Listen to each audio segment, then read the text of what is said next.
Here's the paradox that will unravel everything you think you know about power. The moment your nation's currency becomes the world's money is the exact moment you sign your economic death warrant. Not in centuries, not in generations. The process begins immediately, invisibly, irreversibly. Let me show you why every empire that achieved monetary dominance has destroyed itself through that very dominance. Why the greatest prize in economics is actually a curse. Why the pattern has repeated for 400 years without a single exception. And why it's happening to the United States right now. Amsterdam 1609. The Dutch Republic has just done something unprecedented in human history. They've created the Amsterdam Exchange Bank, and with it, the world's first true reserve currency. The guilder isn't just accepted in Holland, it's demanded in London, requested in Lisbon, required in the ports of the Baltic and the warehouses of Venice. Dutch merchants stand in the counting houses of the Herengracht, surrounded by ledgers tracking ships from Java, silver from Japan, spices from the Molucca. They are the center of everything. Every trade route flows through Amsterdam. Every major transaction settles in guilders. The Dutch East India Company is the most valuable corporation in human history, worth more in today's money than Apple and Microsoft combined.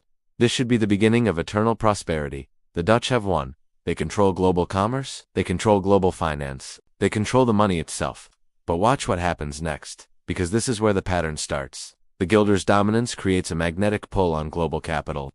Money flows into Amsterdam from everywhere. Not because the Dutch need it, not because they're investing in productive capacity, but because the guilder is safe, because it's liquid, because everyone else needs it. This capital flood has a consequence the Dutch don't anticipate. The guilder rises in value.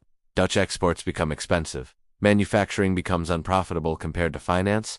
Why build ships when you can lend money? Why make textiles when you can trade currencies? Within 50 years of becoming the reserve currency, Dutch manufacturing is in decline. The workshops are closing. The artisans are emigrating. The republic that built its power on making things is becoming a nation that only finances things. This is stage one of the pattern, financialization. The moment production dies and finance takes over. But the Dutch barely notice. Their bankers are wealthy beyond measure. The Amsterdam Stock Exchange is minting fortunes. The elite are getting richer even as the foundation crumbles beneath them. Let me take you forward 1 century, to Britain, to the nation that will perfect the pattern. London, 1815.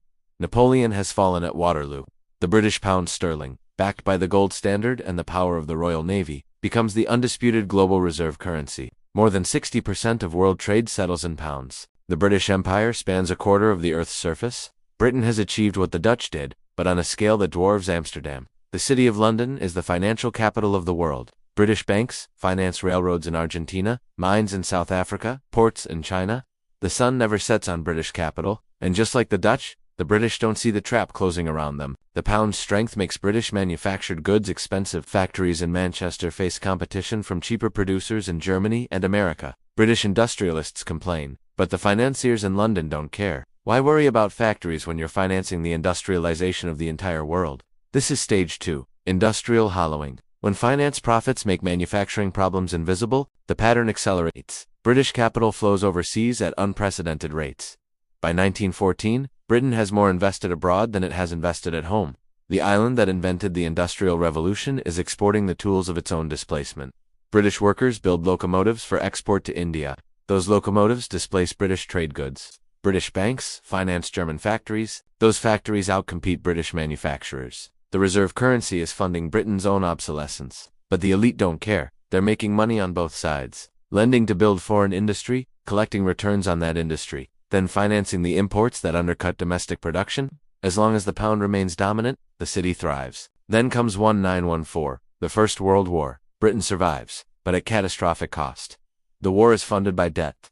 American debt. By 1918, Britain has transformed from the world's great creditor nation to a debtor nation. The pound is still reserve currency, but it's wounded, vulnerable. Watch what happens in this moment, because this is stage 3, the debt trap. When your reserve currency status lets you borrow your way through crisis, embedding structural weakness, Britain emerges from the war with an empire intact but an economy shattered. Manufacturing has fallen further behind. The pound is overvalued, strangling exports. But Britain, desperate to maintain reserve currency status, returns to the gold standard at the pre-war rate. Pride over economics. Status over reality. The 1920s are torture for British workers, unemployment, deflation, the general strike of 1926, all to maintain a pound value that serves the financial elite while crushing everyone else. The reserve currency has become a golden cage. Then, 1939, another war. This time Britain survives only through American aid, Lend-Lease loans. By 1945, Britain is bankrupt in all but name. The empire is dissolving, but the pound-sterling area limps on, covering a quarter of global trade. The ghost of reserve currency status haunting a nation that can no longer afford it. 1956. The Suez Crisis. The moment the pattern reaches its terminal stage, Britain and France invade Egypt to retake the Suez Canal. It's a military success. But President Eisenhower demands withdrawal. When Britain refuses, America plays its card. It begins selling pounds, threatening the currency. Forcing a choice, withdraw or watch the pound collapse. Britain withdraws. Not because of military defeat, because of monetary vulnerability. The reserve currency that built the empire is now the leash by which the empire is ended. This is stage 4. Geopolitical reversal. When currency dominance becomes currency dependency. By 1967, the pound is devalued. By 1976, Britain needs an IMF bailout. The nation that financed the world is being financed by the world. The reserve currency trap has completed its cycle. From dominance to dependency in 160 years. Now let me show you the country that watched this entire pattern and decided to repeat it anyway. Bretton Woods, New Hampshire, 1944.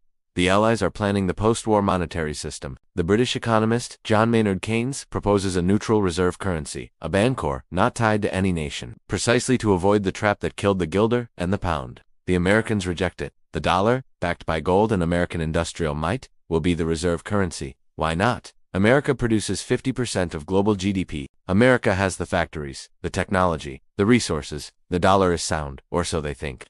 Watch how fast the pattern begins.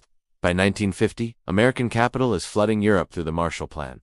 By 1960, American corporations are building factories overseas. Why? Because the strong dollar makes imports cheap and exports expensive. The same pressure that hit the Dutch and the British. American manufacturers start complaining. They face competition from Japanese and German firms financed with American capital, paying workers in weaker currencies. But Washington doesn't care. The reserve currency brings privileges. The ability to print the money the world needs. The ability to borrow without limit. The ability to run deficits without immediate consequence. Stage 1. By 1971, America's gold reserves are bleeding out. Foreign central banks are converting dollars to gold. Nixon closes the gold window. The dollar becomes pure fiat. No longer constrained by gold, but also no longer anchored to anything real. This should be the moment America learns. Instead, it accelerates. The 1980s. American manufacturing is in free fall. The Rust Belt is born. Factories close across the Midwest. But Wall Street is booming. Financial services explode as a share of GDP. By 2000, finance is more profitable than making things. Stage 2. Industrial hollowing. America is becoming a service economy, a finance economy. The factories move to Mexico, China, Southeast Asia. American capital builds Chinese infrastructure. American consumers buy Chinese goods. The trade deficit becomes structural, permanent, but it doesn't feel like decline. Not yet, because the reserve currency privilege lets America exchange printed dollars for real goods. As long as the world needs dollars, America can consume more than it produces indefinitely. This is the seductive core of the trap. Reserve currency status doesn't feel like a trap. It feels like a superpower, free lunch forever. Then comes 2008, the financial crisis. The entire global system seizes because of American financial engineering. The solution? Print dollars, trillions of them. Quantitative easing, zero interest rates. The Federal Reserve becomes the lender of last resort to the planet. Stage 3, the debt trap. America now carries $35 trillion in federal debt. Corporate debt exceeds GDP. Household debt is massive. But it doesn't matter, because the world needs dollars. America can borrow in its own currency. The privilege of the reserve, except the privilege is the trap. Every dollar printed to solve today's crisis creates tomorrow's crisis. Every trade deficit chips away at industrial capacity. Every year of financial profits over manufacturing profits weakens the foundation of the currency dominance itself. Look at the pattern. The Dutch guilder lasted about 100 years as a reserve currency. The British pound lasted about 100 years. How long can a pure fiat dollar last when it's being created at unprecedented rates? Now we reach stage 4. Geopolitical reversal. Watch what's happening in 2025. China and Brazil are settling trade in yuan and reals. India is buying Russian oil in rupees. Saudi Arabia is considering yuan for oil sales. The BRICS nations are building alternative payment systems, not because they hate America, because the dollar has become a weapon. Sanctions, seizures, the ability to cut nations out of the dollar system, the reserve currency that gave America power, is now the vulnerability that adversaries target, just like Britain in 1956.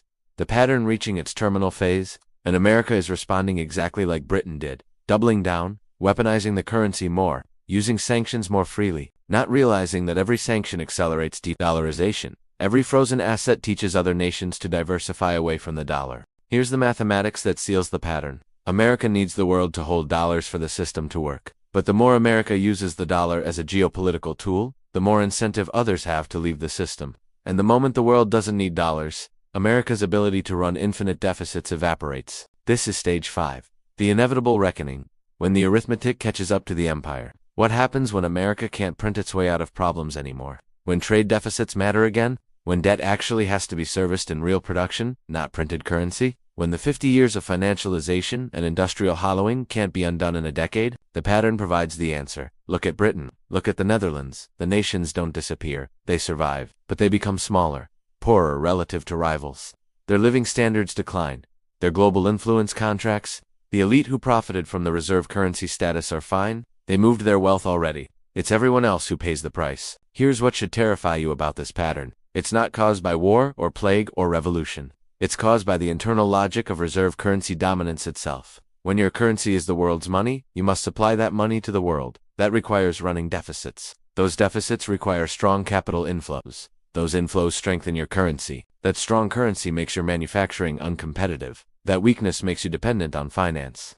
That dependence makes you vulnerable to the very system you created. The trap is mathematical, inevitable. Every nation that achieved reserve currency status has fallen into it. The Dutch, the British, now the Americans. And here's the cruelest part of the pattern. The elites benefit from every stage of the decline. Financialization makes them richer. Industrial hollowing concentrates wealth. The debt trap lets them borrow cheaply. Geopolitical reversal comes too slowly for them to suffer. By the time the pattern completes, they've already moved to the next empire. Dutch elites invested in Britain. British elites invested in America. Where are American elites investing now?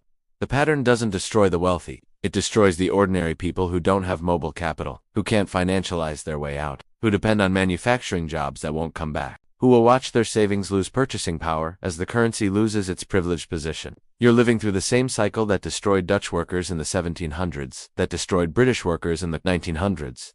The reserve currency curse playing out in real time. The economists will tell you it's different this time. They'll talk about American innovation, military might, institutional strength, the same things the British said. The same things the Dutch said, but the pattern doesn't care about intentions. It cares about mathematics. And the mathematics of reserve currency dominance has never been broken. The moment you become the world's money is the moment you begin trading production for finance. Real wealth for paper wealth. Industrial power for financial power. And when the world no longer needs your paper, you discover you've sold the foundation of your prosperity for the illusion of it. The United States is further into the pattern than most people realize. The financialization is complete. The industrial hollowing is severe. The debt trap is closed. The geopolitical reversal has begun. All that remains is the reckoning. And unlike previous cycles, this one is happening in a nuclear-armed, digitally connected, climatically unstable world. The consequences won't be confined to one nation's decline. They'll cascade globally.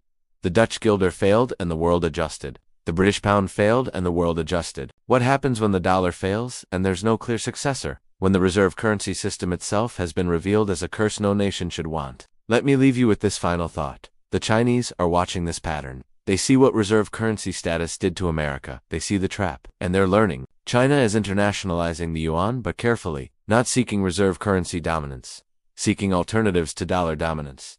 Because they've studied the pattern, they know the curse. The greatest prize in global economics is actually a slow-motion suicide pact. A bargain with the devil where you trade future prosperity for present power. And by the time you realize what you've traded, it's far too late to get it back.